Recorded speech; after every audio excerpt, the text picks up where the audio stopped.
I'm so glad that so many people are beginning to realize that smoking weed is just not the thing to do anymore. If you smoke weed and you don't always carry a pack of gum on you, jail. You gotta go to jail. I just feel like weed breath and just smokers' breath in general is so bad, it's so toxic.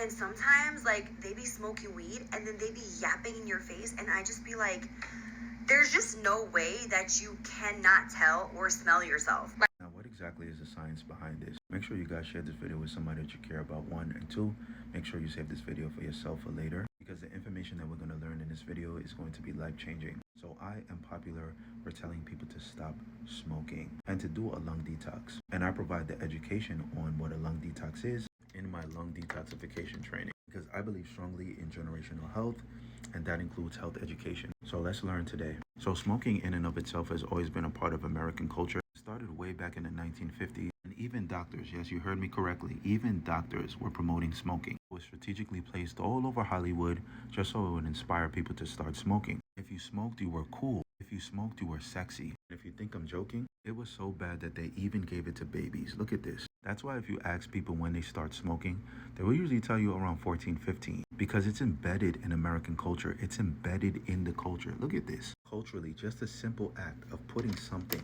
to your mouth and smoking and blowing it out is considered cool, and it manifests itself in many different ways. It doesn't matter if it's cigarette, it doesn't matter if it's weed, it doesn't even matter if it's hookah. Smoking, for a lot of reasons to you guys, is just cool. Now, I'm Caribbean, and for some reason or another, when I tell people to stop smoking, people usually agree that they should stop smoking cigarettes. But when it comes to marijuana, when it comes to weed, people defend it, even though the science says that it's harmful to you. Now, let me put that in context, because a lot of people like to think negatively or just from a place of fear. But this is how long weed stays in your system. Inside of your blood, it stays 24 to 48 hours. Inside of your saliva, it stays 24 to 72 hours. Inside of your urine, it stays 3 to 30 days. And inside of your hair, it stays up to 90 days. Now, the reason why you can't get rid of that weed breath is because it stays in your saliva for 72 hours. And if you are a constant smoker, you're always going to have that type of breath, and it is not pleasant. And the thing is, you cannot smell your own breath, even though it's right under your nose. I don't know why it's like that, but even if you could, you wouldn't even care. And that's because weed contains something called THC that binds to your brain,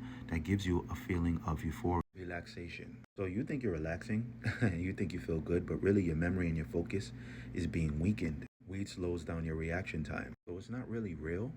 It's just a feeling. The problem that you're running away from is still there. And I've even heard some people actually think that it makes them smarter. So your breath will be stinking and you just won't care. Guys, I could talk more about this, but this is just Instagram. You're probably scrolling just to keep it with your friends and your family. But I have a whole training on this. All you have to do is type the word lungs down below and receive it. You're welcome.